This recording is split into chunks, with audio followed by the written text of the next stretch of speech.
Hey guys, it is Senorita here. I'm probably going to hate myself saying that tomorrow when I play it in class.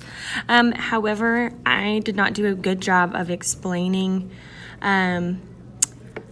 how verbs like gustar work. And so I'm going to explain it a little bit better today.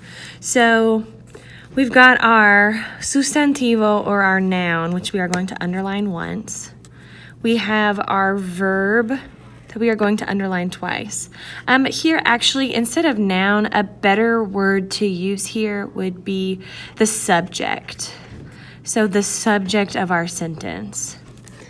And then the indirect object we are going to box. So maybe instead of noun, it should say subject. And then verb, and then indirect object. So when we look at our first sentence, the English translation is actually a little bit different than what we might think. So it would be singing is pleasing to Ashlyn. In the car. So in the car. The in the car part is not super important. So, but this translation is. So singing is our subject. Is pleasing is our verb. Our is the helping verb to is pleasing. And then to whom is it pleasing? It is pleasing to Ashlyn. So Ashlyn is our indirect object. Okay, so now I have given you the explanation in English, and now I'm going to show you what that looks like in Spanish. So to review the directions, we are boxing the indirect objects. We're underlining twice the verbs and once the subjects. Okay, so for Spanish, since we know singing is the subject, we know that singing in Spanish, or to sing in Spanish, is cantar.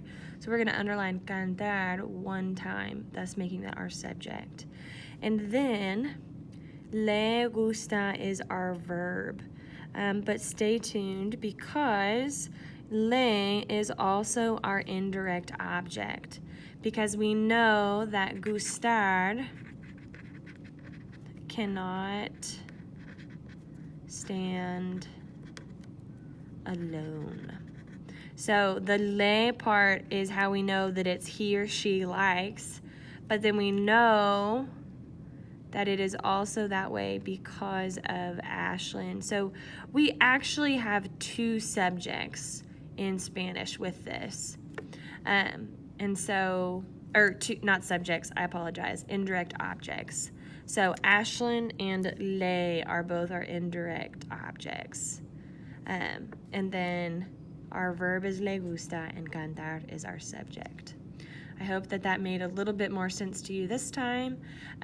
We're also going to do another example. So I want you to look at number 5, where it says, A mí me gusta mucho escuchar la música de Alvaro Soler. So in English, the translation would be listening to the music of Alvaro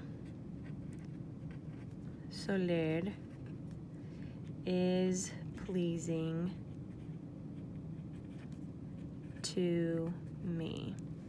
Okay, so in English, we know that listening is our subject, is pleasing is our verb, and then to whom is it pleasing? It's pleasing to me, thus making that our indirect object.